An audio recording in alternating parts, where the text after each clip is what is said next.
जी। में गुण ले रहे हैं हम साक्षी स्थिति। तो जी। साक्षी स्थिति से कैसे परखने की और निर्णय की शक्ति हमारी श्रेष्ठ बन जाती है, उसके ऊपर थोड़ा हम चिंतन करें। ओम शांति। आप सभी पूर्वस्व पूज्य स्वरूप आत्माएं हो। प्रोजेक्ट वही चल रहा है। तो बाबा की तरफ से आप सभी को नमस्ते। मधुबन बेहद घर से दिल से स्वागत है। तो सर्वश्रेष्ठ स्थिति, आपने साक्ष्य स्थिति को गुण लिया है। हम इसको संपूर्ण योग स्थिति मानते हैं। साक्ष्य स्थिति गुण में नहीं आता है। ये मेरी समझ है, हो सकता है आप लोग आपस में डिस्कशन किया होगा। चलिए 2 मिनट के लिए प्रैक्टिस करेंगे। आपके स्क्रीन पर हम एक चित्र दिखाएंगे। उसमें आपके ग्रस बड़ी और एक सटल बड़ी, और आप जहां पर बैठे हैं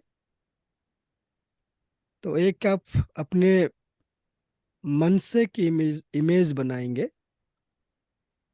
और आप जहां बैठे हैं आपके सामने 5 फीट दूरी पर आपकी ग्रस बड़ी, आप जहां बैठे हैं आपके सामने आपकी सटल बड़ी है।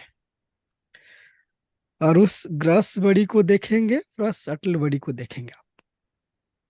एक सिंपल प्रैक्टिस है, आप सभी अभ्यास करते हैं। क्योंकि आगे चल कर के हमारे सम्मुख जो भी प्रॉब्लम्स आएंगे, बाबा ने इस मुरली में जो मुरली हम थोड़ा पढ़ेंगे, आप सबको भेजा भी गया है। खूने नहक खेल, मेला और खेला की बात इसमें किया है बाबा ने। तो ये अभ्यास बहुत बहुत आवश्यक है स्वयं को देखने की। एक मेरा यह साकार देह जिसको हम ग्रस बड़ी कहते हैं।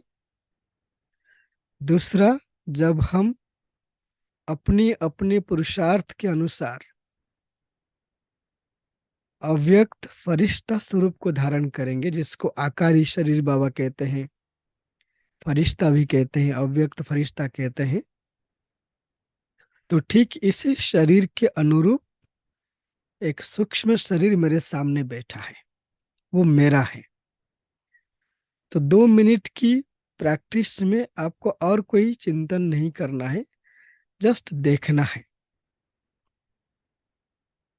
आप स्वयं को देखेंगे साकार तन में, और 5 फीट दूरी पर आपका सूक्ष्म शरीर बैठा हुआ है, ठीक आपका अनुरूप, साकार देह के अनुरूप।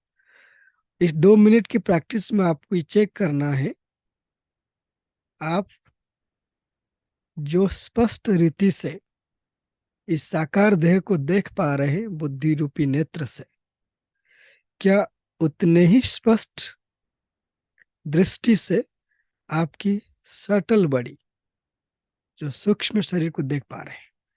और इस पर नेक्स्ट लास्ट में एक प्रैक्टिस करेंगे। तो चलिए, जहां बैठे सीधा बैठ जाइए।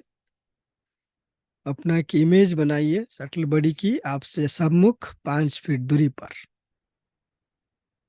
जैसे आप स्क्रीन पर 2 चित्र दिखाई जाएगा अभी, उसको जस्ट देखिए। देख करके प्रैक्टिस करिए आप। और एक बार करिए, बस, अभी नहीं। 2 मिनट साइलेंस और अभ्यास।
ओम शांति। इस प्रैक्टिस को याद रखिए, हम लास्ट में इस प्रैक्टिस को कंप्लीट करेंगे।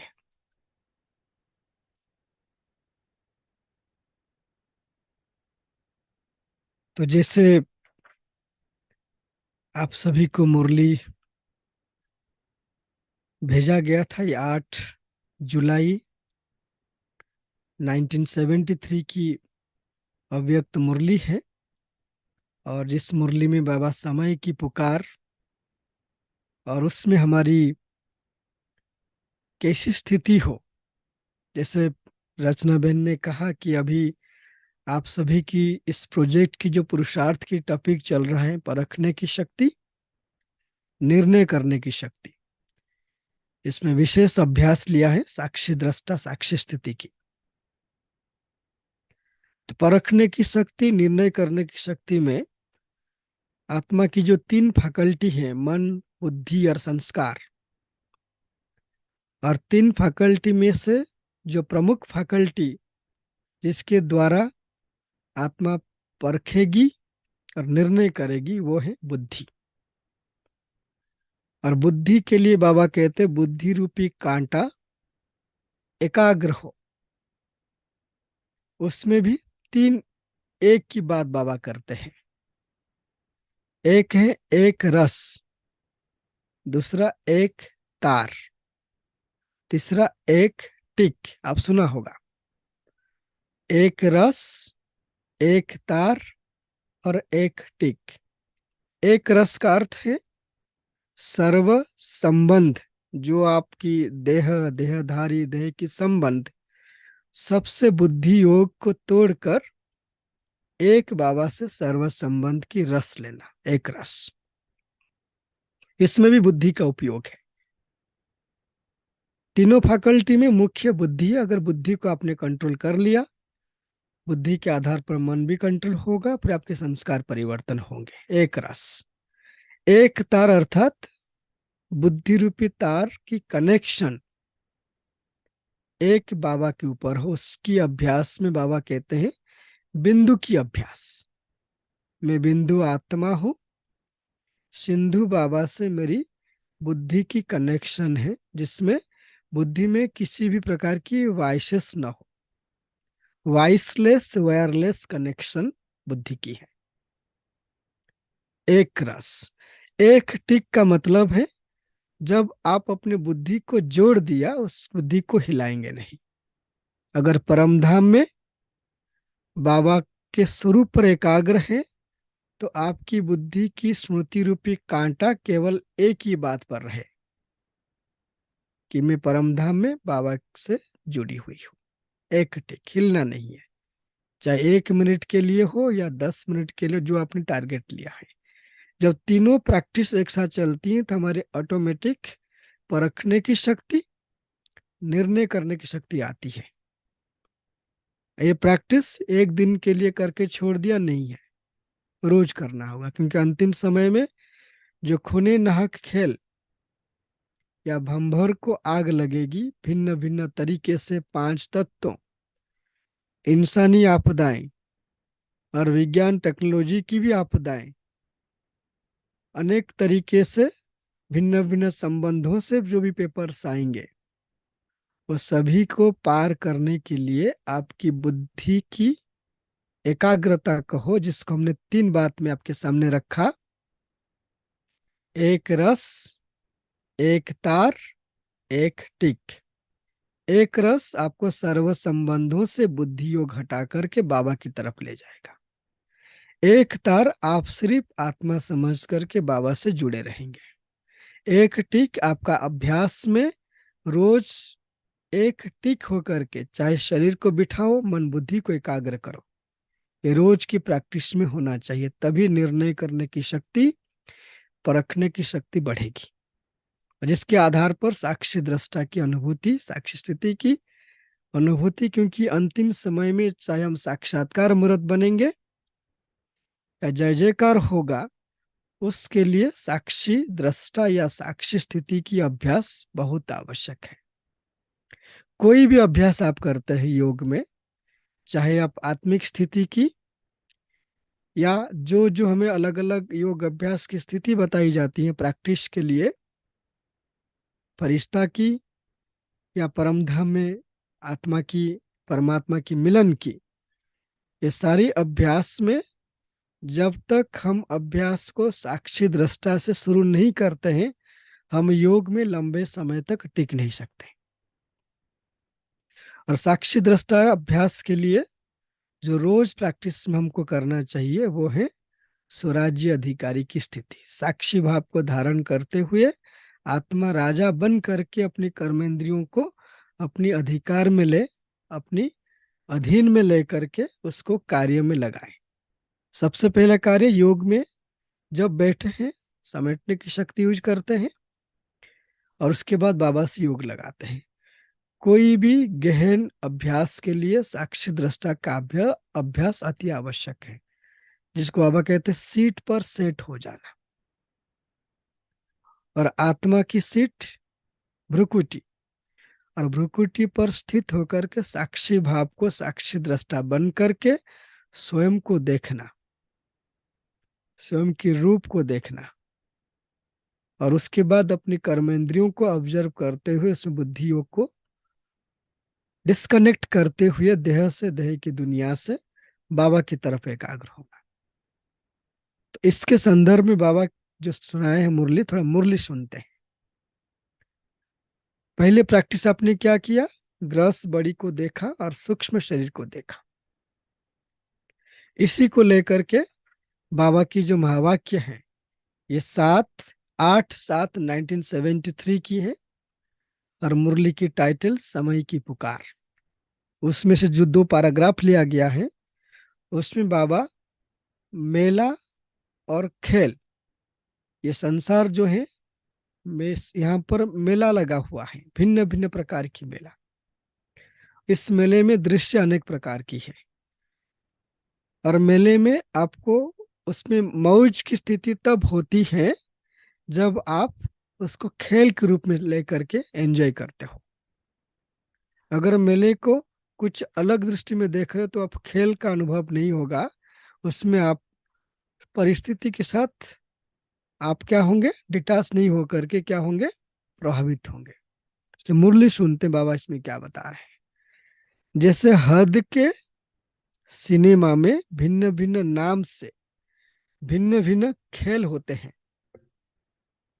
समझो नाम ही है खूने नाहक है ना। बाबा ने कहा है अंतिम समय में जो जो विनाश का दृश्य होगा वो खूने नाहक खेल होंगे, एक दूसरे को मारेंगे, जिसको विनाश की बात करते हैं, लड़ाई झगड़ा, खूने नाक की खेल। उसमें अगर कोई भयानक व दर्दनाक सीन देखो, विचलित होंगे क्या? आपके सामने एक दृश्य, इस पर एक एक्सपेरिमेंट हुआ था 2011 में। डीआरडीओ की जो एक लाइफ साइंस लैब है इनमास में, हमारे सुशील भाई जी ने इसको कंडक्ट किया था कॉग्निटिव एनालिसिस के लिए।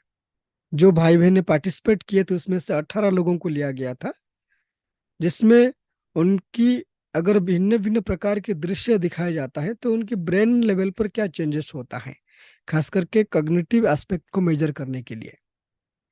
उसमें अचानक अच्छे दृश्य के साथ ये दृश्य दिखाया जाता था जो लड़ाई झगड़ा होता है, किसके हाथ कट रहा है, किसके सर कट रहा है। प्रैक्टिकल जो रिकॉर्ड किया गया था, युद्ध की एक सीन दिखाया गया। जब आपकी स्थिति साक्षी दृष्टा है तो उस समय दृश्य को देखते हुए आप उसमें इन्वॉल्व हो रहे हैं या डिटैच हो रहे हैं। अगर इन्वॉल्व हो रहे हैं तो आपकी ब्रेन में जो चेंजेस आएंगे वो आपके अलग अलग जो वे पैटर्न पर इफेक्ट होगा, या जो कॉग्निटिव लेवल की आप अंदर परिवर्तन होता है जिसको हम कहते हैं कि मेमोरी, अलर्टनेस, फोकस्ड, कंसंट्रेशन, इस पर क्या इफेक्ट हो रहा है। तो रिजल्ट अपने तरीके से काफी एनकरेजिंग रिजल्ट मिला था। जो बाबा के बच्चे लंबे समय से ज्ञान में चल रहे हैं, वो दृश्य देखने के बाद भी अगर उनके मन में कोई प्रभाव आया, विद इन सेकेंड्स उन्होंने क्या किया, उसको विजय प्राप्त कर लिया। वापस अपनी कंसंट्रेशन स्टेज में आ गए। और उसमें ये देखा गया कि जो ज्यादा से ज्यादा साक्षी दृष्टा का प्रैक्टिस किया था अपने पुरुषार्थ में, और वो क्विक सेक्शन में अपनी कॉन्शियसनेस को अलर्ट में अल्टर कर लेते थे। तो यहाँ पर बाबा कहते हैं, बाबा दृश्य बता रहे हैं, अंतिम समय में अगर खूने ना खेल हो तो क्या विचलित होंगे, क्योंकि समझते हो कि खेल ही खूनी नाहक है। अगर आप खेल समझ लिया तो पहले से ही ऐसा समझकर फिर उसे देखेंगे तो वैसे ही मानो कोई लड़ाई झगड़े क्रोध की स्टोरीज हैं तो उसको देखकर हंसेंगे या रोएंगे। जरूर हंसेंगे क्योंकि खेल चल रहा है, क्योंकि जानते हो कि यह खेल है। ऐसे ही इस बेहद की खेल का नाम है वैरायटी ड्रामा। इस विश्व नाटक में और विश्व की बेहद रंगमंच पर हम सभी ड्रामा में पार्ट प्ले कर रहे हैं, और ये खेल है। और इसमें वैरायटी है। किस टाइप की वैरायटी है, आप दिन भर में देखिए, आज सवेरे से लेकर शाम तक इस बेहद ड्रामा में आपने कैसे कैसे वैरायटी रोल प्ले किया है। और आपके सम्मुख जो आत्माएं हैं परिवार में, उन्होंने भी अपने अपने तरीके से वैरायटी रोल प्ले किया है। तो उसमें वैरायटी संस्कार व वैरायटी स्वभाव, वैरायटी परिस्थितियां देखकर विचलित होंगे क्या।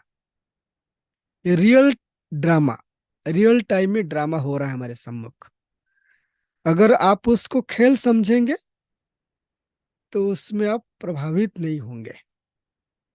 और खेल तभी समझ सकेंगे अगर साक्षी दृष्टा बनेंगे।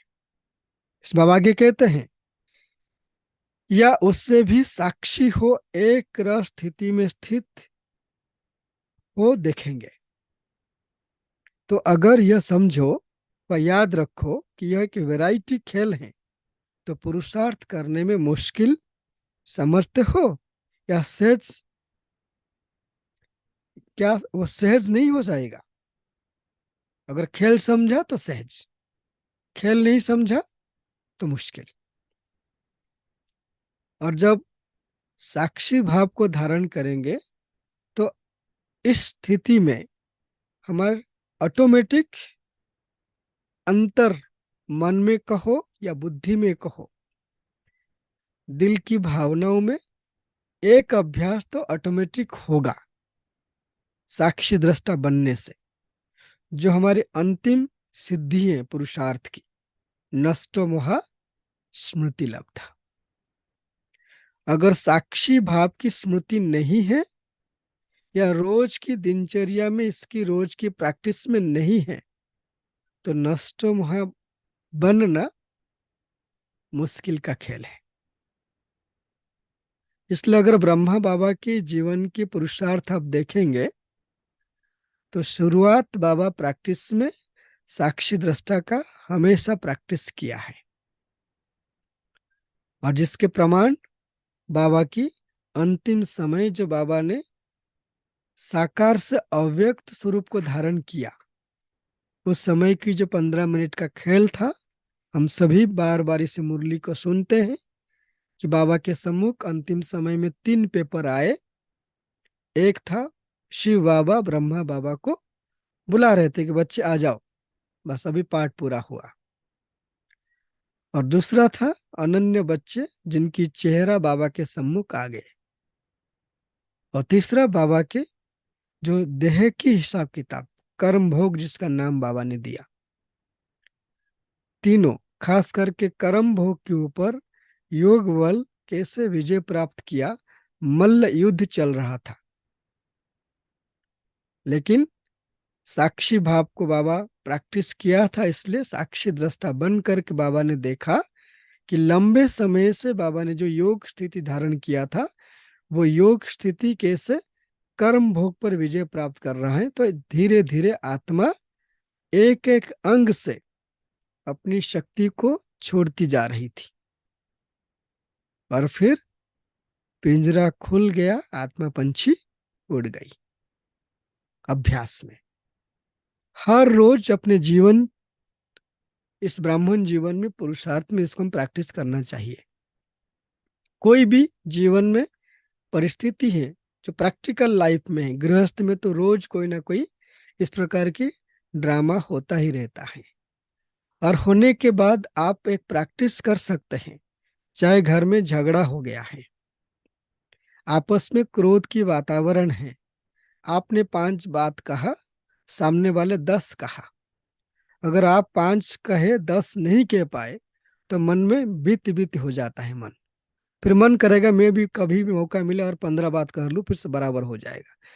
और वो मन में प्रभाव आता है। लेकिन हमें क्या करें, 5 मिनट का समय लो। जब भी ऐसे कुछ सिचुएशन बन जाए, अलग से बैठो, उस दृश्य को इमर्ज करो, क्या क्या हुआ।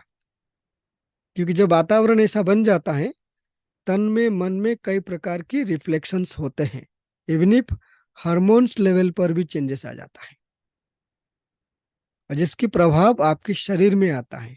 हार्ट बीट पर आएगा, लंग्स पर आएगा, स्टमक पर आएगा, लिवर पर आएगा, ब्रेन पर आएगा, क्या क्या नहीं होता है। गुस्से से 5 बात कर लो। अगर आपकी आदत है कि 5 का 10 सुनाने का, आप नहीं सुना पाए, सामने वाला बड़ा है, तो और भी मुश्किल हो जाता है। और उसको टैकल करने की तरीका एक होता है, साक्षी भाव को धारण करो और उसमें एक परिस्थिति जो आपके सामने प्रैक्टिकल हुआ है। क्योंकि साक्षी भाव के लिए 3 प्रकार के साक्षी भाव है। एक साक्षी भाव है स्वयं को, स्वयं के प्रति, स्वयं को देखना साक्षी होकर के। स्वयं में क्या देखेंगे आप, एक आत्मा और दूसरा शरीर। रोज समय निकाल करके बुद्धि रूपी आंख से आत्मा को देखे, शरीर को देखे। और दूसरा है उसी शरीर को, जो शरीर, ये स्थूल शरीर सूक्ष्म काया के रूप में आत्मा शरीर छोड़ेगी इसमें से निकल करके, वो सूक्ष्म शरीर को देखने की आदत, इसको बोलते स्वयं को देखना। सामने वाले व्यक्ति को साक्षी भाव को धारण करते हुए देखना, जो व्यक्ति सामने है। और उसके लिए बाबा यही प्रैक्टिस कहा है। सामने वाला भी एक पाठधारी है इस बेहद की विश्व रंगमंच पर, विश्व नाटक पर। जैसे आप पाठधारी, वो पाठधारी, उसको पाठधारी के रूप में देखना है। और ये 2 अभ्यास। तीसरी है इवेंट, जो हमारे साथ घटनाएं घटित होती है, उसको भी साक्षी दृष्टा बन करके साक्षी भाव को धारण करते हुए देखना। रोज की प्रैक्टिस में अगर 5-5 मिनट का समय निकालते हैं, हर घटने के साथ, घटना होने के जो बड़ी बड़ी घटनाएं जो नेगेटिव भाव क्रिएट करते हैं, व्यर्थ भाव क्रिएट करते हैं, तो रोज प्रैक्टिस करने से 5 मिनट से 15 मिनट, तो ये साक्षी दृष्टा का अभ्यास, कोई भी योग अनुभूति में ऐसी स्थिति नहीं है जो आप अनुभूति नहीं कर सकते। साक्षी दृष्टा की प्रैक्टिस करने से बिंदु स्थिति की अभ्यास सहज हो पाएगा। और साक्षी दृष्टा की प्रैक्टिस में 2 बात जो मैं समझा हूं, इसमें जो आगे की पैराग्राफ को लेकर बताना चाहूंगा। बाबा कहते 2 शब्द याद रखो, यह 2 शब्द भी भूल जाते हो, मेले को भी और खेल को भी। और मेले को भी भूल जाते हो, खेल को भूल जाते हो। और उसे भूलने के कारण क्या होता है, स्वयं को परेशान करते हो। स्वयं को भूलने से परेशानी पहले स्वयं में है। अगर कोई गुस्सा करता है तो सबसे पहले अपने ऊपर इफेक्ट होता है। अगर उसकी इंटेंसिटी है, एक सिंपल स्टडी दुनिया में हुआ है 2002 में, जब मैं गाइड कर रहा था, एरिजोना यूनिवर्सिटी के एक प्रोफेसर आए थे यहाँ पर, कुछ हम गाइड करते, उन्होंने एक बात कहा, 2002 की स्टडी है। तो उन्होंने ये स्टडी करके देखा था, अगर हम इतना गुस्सा करते, वो क्रोध का रूप ले लेता है। उसमें चाहे हमारे हाथ उठ जाता है, या हम गाली बोल देते हैं, या तो क्रोधी दृष्टि में देखते हैं, तो उस समय उस व्यक्ति की शरीर से 10 ml ब्लड लिया गया और उसमें ऑब्जर्व किया गया कि उसमें जो WBC काउंट थे वो कम हो गया था।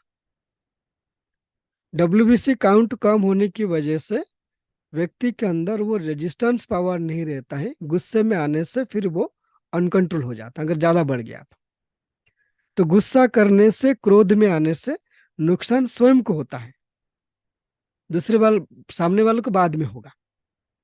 इसलिए बाबा कहते हैं क्यों आता है प्रभाव, ये गुस्से की बात नहीं है, कोई भी परिस्थिति की प्रभाव हमारे ऊपर पड़ जाता है, उसके पीछे कारण है मेला और खेल, ये दोनों भूल जाते हैं हम। क्योंकि स्मृति अर्थात साक्षीपन की सीट छोड़ देते हो, हमेशा स्मृति स्वरूप बनना है। और साक्षीपन की सीट कौन सी है? जब आत्मा भ्रुकुटी आसन पर अकाल मूर्त की स्मृति में बैठती है, तभी आप साक्षी भाव को धारण कर सकते हो। अकाल मूर्त क्यों? क्योंकि आत्मा हमेशा डरती है मरने के लिए। मरना तो निश्चिंत है, सत्य है, दुनिया में एक सत्य कोई टाल नहीं सकता है, जो शरीर लिया है वो शरीर छोड़ेगा। लेकिन सबको डर इसी बात में है। आज भी हमारे बीच में से अगर किसी को बोला जाए कि कल आप शरीर छोड़ेंगे, वो डरना उसके अंदर वो भय की वातावरण आ जाएंगे और उसके सारे केमिकल्स कंपोनेंट दिखेंगे कि वो डर, अंदर से डर रहा है करके, चाहे भाषण सभी मारते हैं, लेकिन पता चलता है इसके बारे में, क्योंकि हमने वो प्रैक्टिस किया नहीं है। साक्षी भाव धारण करने से हम सीट पर सेट होने से, और वो सीट कैसे होंगे आप? अकाल मूर्त। साक्षी भाव को स्पष्ट अनुभव करने के लिए एक स्मृति, जो अकाल मूर्त आत्मा हो, तो उसमें दो प्राप्ति आपको होगी। एक प्राप्ति, आप अपनी प्रकृति की 5 तत्वों से बनी हुई शरीर की जो प्रभाव है, आप प्रकृति जीत बन जाएंगे अकाल मूर्त की स्मृति में रहने से, वो भी साक्षी दृष्टा की सीट पर सेट होकर के। दोनों आपस में कनेक्शन है। कोई भी नेगेटिव वृत्तियां या नेगेटिव दृष्टि या नेगेटिव भाव या नेगेटिव बोल या नेगेटिव व्यवहार आपके प्रति हो रही हो सकता है कि उस वक्त आपके ऊपर प्रभाव डाल जाए वो, लेकिन अगर आपने अभ्यास को रियल प्रैक्टिस किया है, तो घटना घटित होने के बाद जो मोमेंटरी इफेक्ट होता है सबके पास। जैसे आपके पास आप आग जल रहा हो, आपके सामने, आप आग के सामने खड़े हो, तो आग की तपन तो लगेगा आपको, लेकिन आप उसके प्रभाव में नहीं आएंगे। उस तरीके से कोई घटना होता है, प्रभाव तो पड़ जाए, लेकिन वो सस्टेन नहीं करेगा। घटना बीत जाने के बाद अब वापस रिवाइव कर लेंगे जैसे पहले थे, लेकिन कब होगा? जब ये प्रैक्टिस होंगी, सीट पर सेट होंगे और साक्षी भाव की स्मृति में रहेंगे आप, और अकाल मूर्त की स्थिति में रहेंगे। ये प्रैक्टिस है। आगे बाबा क्या कहते हैं? सीट पर सेट होकर वैरायटी ड्रामा की स्मृति रखते हुए अगर एक एक पाठधारी का हर पाठ देखेंगे, हर एक पाठ देखेंगे, तो हर्षित रहेंगे, मुख से वाह वाह निकलेगी, उसमें मीठा ड्रामा भी निकलेगी। यह क्या हुआ, क्यों हुआ, यह नहीं निकलेगा, बल्कि वाह वाह शब्द मुख से निकलेगा। उसमें क्या होगा? अर्थात सदा खुशी में झूमते रहेंगे। और स्थिति कैसी होगी? सदा अपने को मास्टर सर्वशक्तिवान अनुभव करेंगे। तो ऐसे स्वयं को प्रैक्टिकल अनुभव करते हो, साक्षी दृष्टा की अभ्यास। क्योंकि अगर साक्षात्कार मूर्त और जय जयकार की स्थिति हमें धारण करना है, जो प्राइमरी प्रैक्टिस है, आप उसको प्राइमरी कहो, मुख्य कहो या फाउंडेशन कहो, योग की स्थिति की अनुभूति के लिए, चाहे बिंदु रूप, चाहे अशरीरी, चाहे आत्म अभिमानी, परमात्मा मिलन में बिंदु रूप की स्थिति, बीज रूप की स्थिति, जितने भी अभ्यास हम लोग करते हैं, साक्षी दृष्टा हर अभ्यास की फाउंडेशन।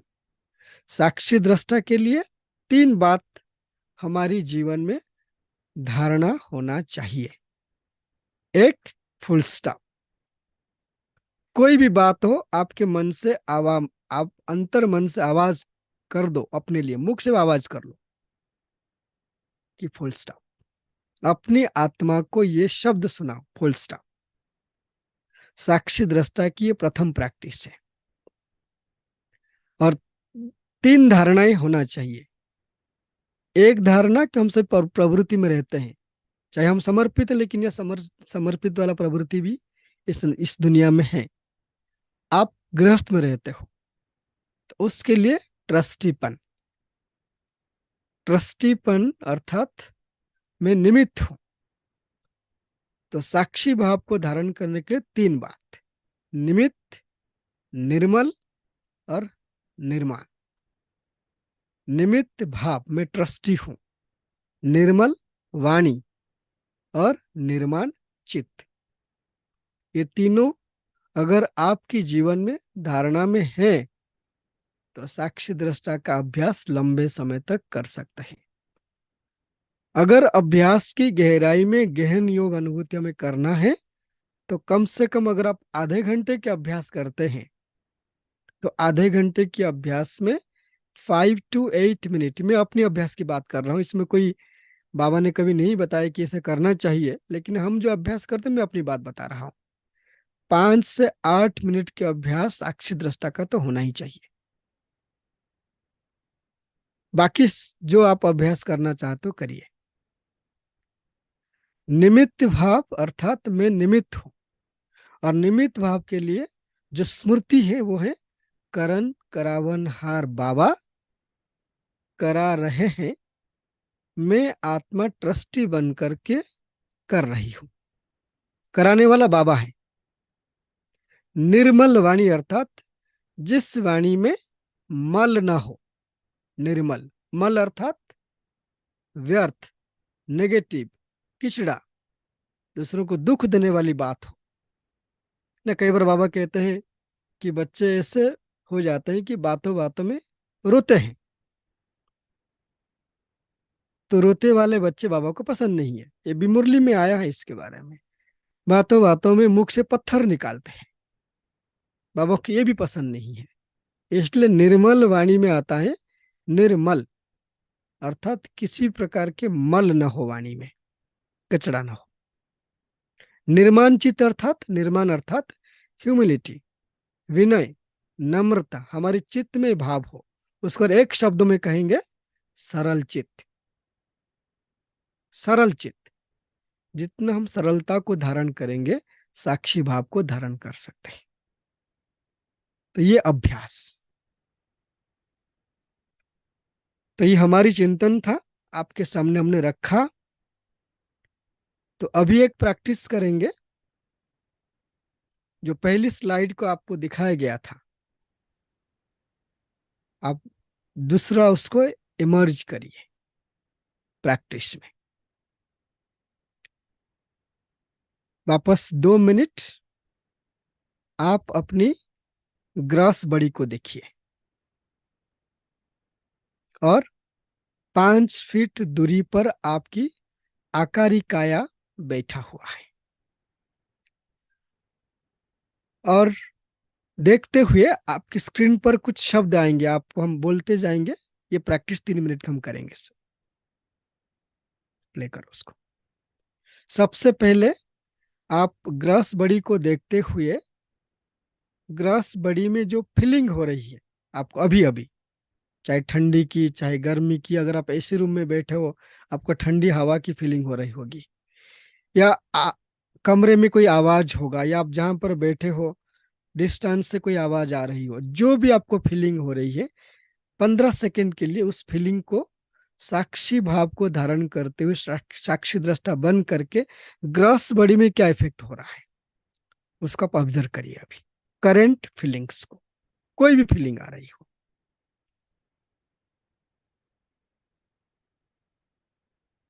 हर प्रैक्टिस हम 15-15 सेकंड की करेंगे।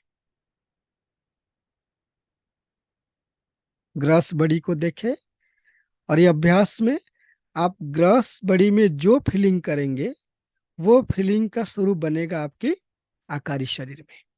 अगर आप ग्रॉस बॉडी में इरिटेशन फील कर रहे हैं, वो इरिटेशन आपकी आकारी शरीर में भी उसका रूप या स्वरूप बनता जाएगा। अगर आप शांत हो, डिटैच्ड हो, तो आप लाइट फील करेंगे। सेकंड प्रैक्टिस, फिजिकल बॉडी से डिटैच होने का। जो फीलिंग है, जो आपको जो फीलिंग हो रही है, आप उस पर डिटैच्ड हो जाओ, अर्थात सुनते हुए नहीं सुनो। अगर किसी प्रकार की अंदर खिंचावट है, उसको फील करते हुए भी उसमें डिटैच्ड हो जाओ।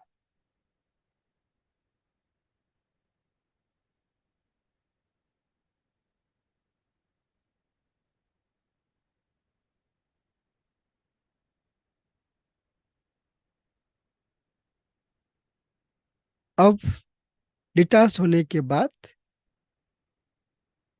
फील करो जैसे मैं हर फीलिंग से मुक्त हूं। अब अपनी कॉन्शियसनेस को ग्रॉस बॉडी से निकाल करके जो आपके सम्मुख 5 फीट दूरी पर आकारी स्वरूप में उसमें स्थित कर ले। मैं लाइट हूं, मुक्त हूं किसी भी प्रकार की फीलिंग से।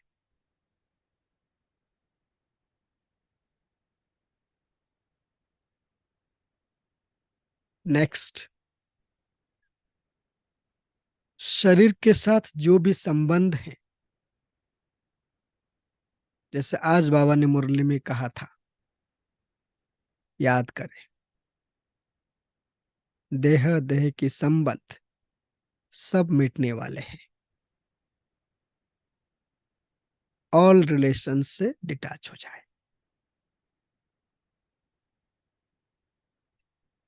सर्व संबंध से डिटैच होके अभी कनेक्ट हो जाए बाबा से।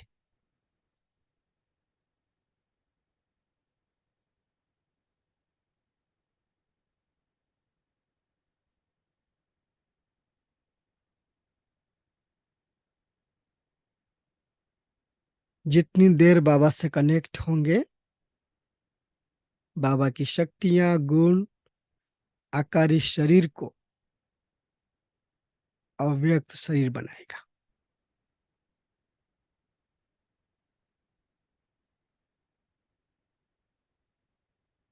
फिर वापस आ जाए आकारी स्वरूप से, सटल बड़ी से ग्रास बड़ी में, भ्रुकुटी आसन पर। अकाल मूर्त आत्मा, स्मृति अर्थात साक्षीपन में स्थित हूं। ओम शांति।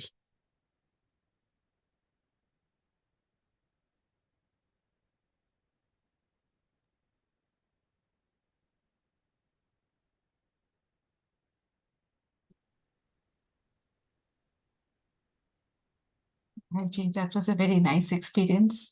और मैंने गलती से उसको गुण बोला है, तो स्थिति ही, हम भी उसको स्थिति ही लेते हैं। मेरे से ही गलती हुई थी, सॉरी। जी, ओके। ओम शांति। किसको कुछ पूछना है? Any questions?